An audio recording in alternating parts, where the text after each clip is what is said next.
Starlight Legacy is a retro-style turn-based RPG from indie developer Decafesoft and takes a lot of its inspiration from SNES RPGs from the 90s. The story takes you on a journey across Avaria, a kingdom controlled by a king embroiled in a war with a group of separatists fighting over the control of magic. If that sounds familiar, that's the point, as all the tropes and red herrings are all very familiar to anyone who played RPGs in the 90s. Your party starts with Ignis and Terrell, who are running an errand for the king.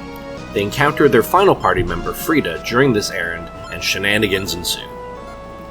Magic trees, collecting magic stones from the four corners of the kingdoms, a kidnapped princess, and betrayal are just some of the nods to older RPGs.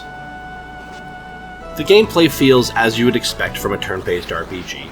You have your standard attack, defend, and magic, along with limit breaks, special abilities, and summons. I did think that the characters felt a bit samey, as the only real difference was when each character might learn a specific ability, rather than each having their own niches.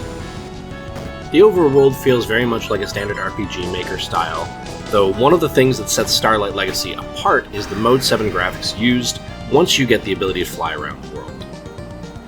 There was a mechanic that was reasonably unique in that you could imbue your characters with certain elements which would give their standard attack and defense that element, a la Pokemon resistances and weaknesses. It did feel a bit weak though, as you could often just overpower enemies as long as you didn't make all your characters the same element.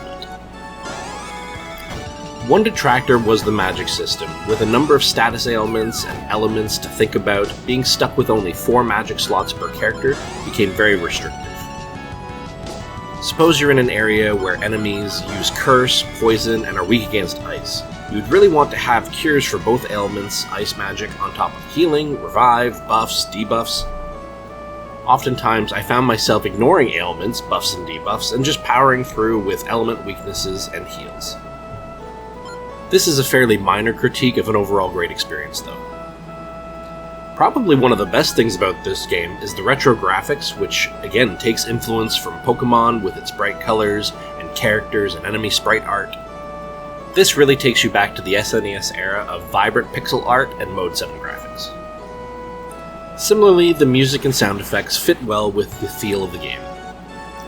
Overall, I had a lot of fun during the 10-ish hour runtime of Starlight Legacy, and hope that they continue to make and refine making more retro-style RPGs. For anyone looking for a throwback SNES game with hints of Pokemon that meets Final Fantasy, then this game is for you. Starlight Legacy gets 7 out of 10.